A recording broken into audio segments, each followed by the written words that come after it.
Hey folks, I thought I'd give you a little tour of the studio and some of my stuff. I've got a, I don't know, I think it's a 73 Princeton Reverb, all original. Probably one of the best amps ever made. I'm a Fender guy. When I play out though, I use Dr. Z amps, so I have those downstairs with my gigging equipment. Um, what do we have over here? We have a Fender lap steel. This is probably 1952 or 1953. Um, Up here we've got a Fender Rhodes. This thing is great. I love it. On top of the Rhodes, we're looking at a Yamaha DX7, and these are all minty mint. On top of that, we are looking at a, if you can see, a Sequential Circuits 6-track. It's a 6-voice analog synthesizer, one voice per oscillator, one oscillator per voice, and you can stack all 6 oscillators with different sounds. It's what makes it awesome. And it's all MIDI controllable. This is a Roland V something or other. It's like a organ, strings and everything. This is what I use for playing live. If I gotta take a keyboard out, I don't want to take any of the vintage stuff out, so I'll use that. Over here we got a Tascam analog 8-track recorder. I used to own a recording studio back in the 80s, and I'm remastering a lot of the stuff that I had from the studio. Let's see what we got. Down below here in a rack, we've got my interfaces. I like the Motu stuff. That's what I really have been using lately.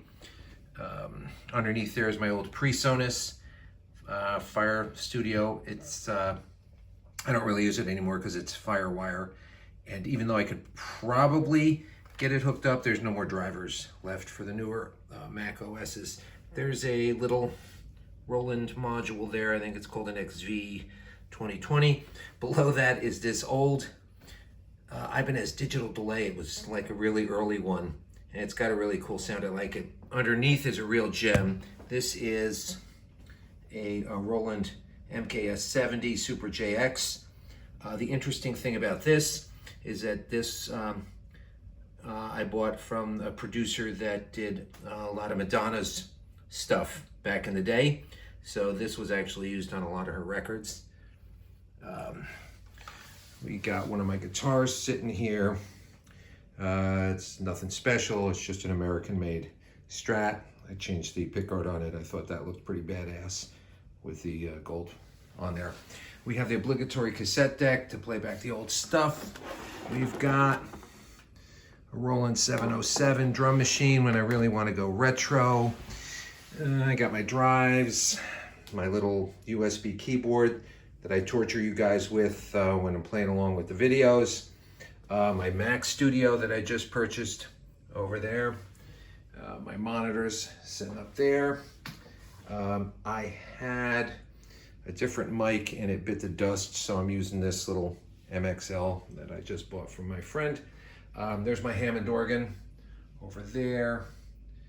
All works, all in great shape. A lot of, you can see various pieces here and there. What else do we got? We've got, what do we got back here? We've got some congas, which I never use. We have a Turkish instrument called a balama. We have an old Grundig record player and radio. That thing is cool. We have this 1973 Telecaster. We've got my Super Reverb, another classic amp. I love it. It's probably a 74 something there. Underneath I got a Bassman cabinet. I got rid of the head a long time ago. Down here we got a little gem, a little Teisco Del Rey. One of these Japanese knockoff guitars from the 60s. My first guitar was a Teisco, and I wish I still had it, but I took it apart and tried to turn it into a lap steel in the late 60s, and that was the end of that. What do we got back here? We've got an old Roland Microcomposer, back when sequencing was a new thing with little floppy disks. We got one of my wind-up toys over here. And there's There's a picture of John Lennon that my sister painted back in high school. Unfortunately, she passed away shortly after high school, so this picture's kind of special to me. And I have a nice collection of custom shop guitars. Maybe I'll bring them out one of these days and show them to you. All right, guys. Thought I'd give you a little tour.